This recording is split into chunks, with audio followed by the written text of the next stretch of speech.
દેવની જય.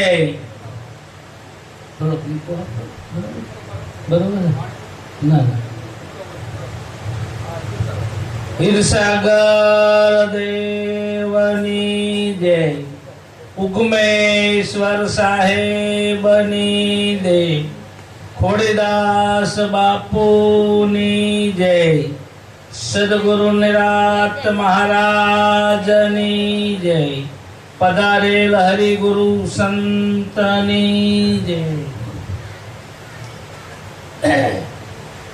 કહેવામાં તો બાપાએ જે દોર ચલાયો એમાં કાંઈ બાકી હતું.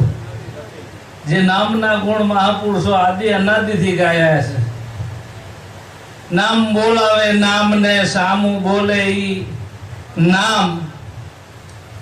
નામ અમારા દેહને અને કરે સર્વેના ઈ કામ. આખા જગતનું આખા વિશ્વનું સંચાલક આ નામથી થઈ રહ્યું.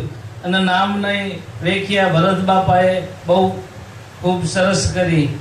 સરસ દોડ ચલાયો અને કરશન બાપાના ભાવના લઈ અને આજ અમારો એવો ભાવ થયો કે બાપાને વગર આમંત્રણે આ ધૂપકો મારવો છે.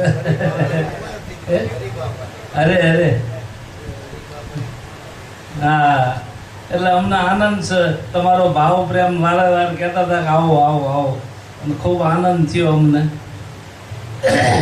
એટલે આ વિશ્વની અંદર જગત પરમાત્માએ રચ્યું છે, પણ કઈ રીતે રચના થઈ છે? સમુદ્રની અંદર ફેણ થાય, પરપોટા થાય, લહેરિયું થાય, તરંગા થાય, સકેડી થાય, ભમેડી થાય, પણ પાણી સિવાય બીજું કાંઈ હોતું નથી. એમ આ વિશ્વ આખું પરમાત્મા સદગુરુ એ નામમાંથી ઉત્પન્ન થયું. નામ સિવાય બીજું કાંઈ છે નહીં. એટલે કબીર સાહેબ જેવા મહાપુરુષે કીધું ને કે ભાઈ જલસી લેરી જલથી ઉપડી કોણ તરન કોણ તારે. કોણ મરે કોણ અવતરે, કોણ જીતે ને કોણ હારે. જલસી લેરી જલથી ઉપડી આમાં કોણ તરન કોણ તારે.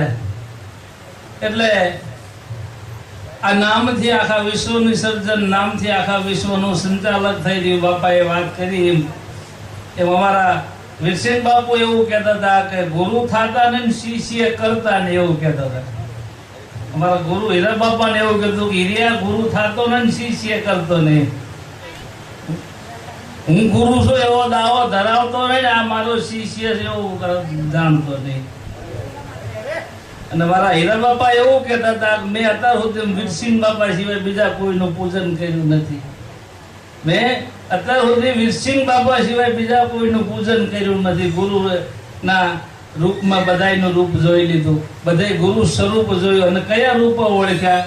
આપણા મહાપુરુષો જે નામ નક્કી કર્યું, તો નામ કયા રૂપ નક્કી કર્યું? કર શ્વાસકી સમરણી જપ અજંપાના, જા પરમ તત્વનું ધ્યાન ધરતો સોહમ આપો. પણ સોહમના નક્કી કયા રૂપ કર્યો? તો ધ્યાન મૂલમ ગુરુની મૂર્તિ કીધી. જો ધ્યાન ગુરુની, ગુરુના રૂપ ઓળખ્યા ને. જેને જેને હીરસાગર બાપાએ વાત કરી, હીરસાગર હરિ પ્રગટ દેખ્યા સદગુરુ દેવ દીદારા કીધા. પેલા આખા વિશ્વની ઉપમા આપી નામથી. સૂર્ય ચંદ્ર 10 અવતાર આ બધા નામ થકી કીધું. અને છેલ્લા નામનું નક્કી ક્યાં કર્યું?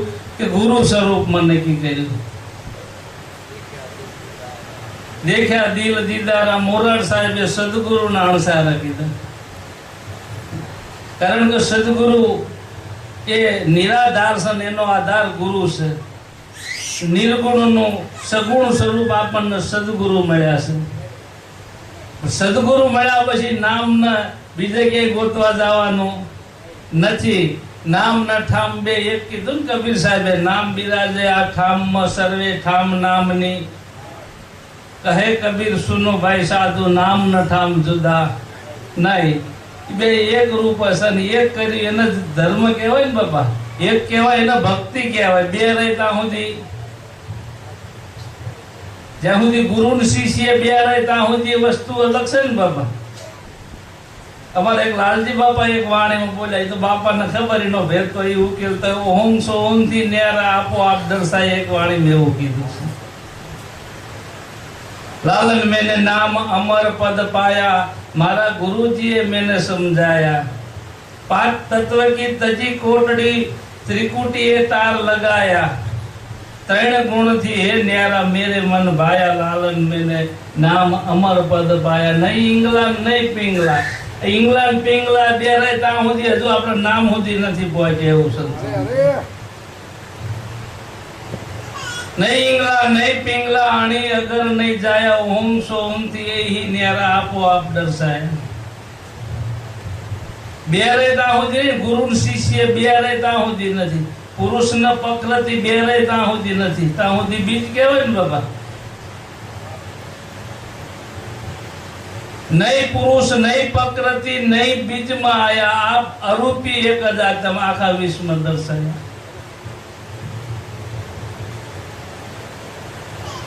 नहीं पुरुष नहीं प्रकृति नहीं बीज में आया, आप अरूपी एक जातम आखा विश्व में दर्शाया।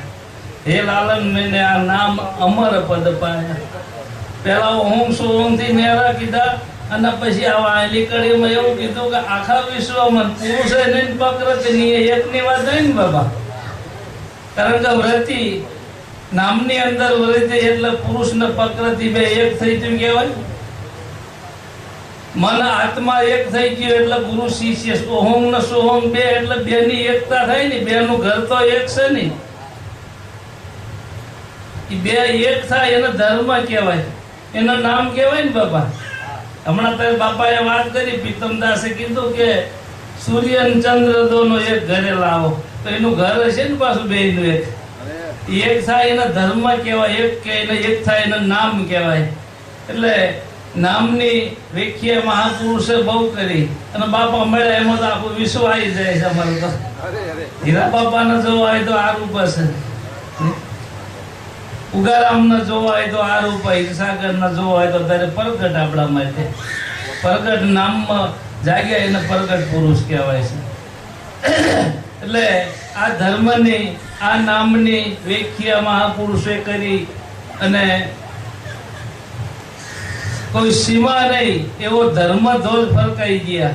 પોતાના અનુભવનું જ્ઞાન, એમ સાંભળેલું વાંચેલું શીખેલું નહીં, અનુભવ એટલે પોતાનો સ્વ અનુભવ, એને જ્ઞાન કહેવાય ને। જ્ઞાનના બે પ્રકાર, એક માહિતી જ્ઞાન ને એક અનુભવ જ્ઞાન।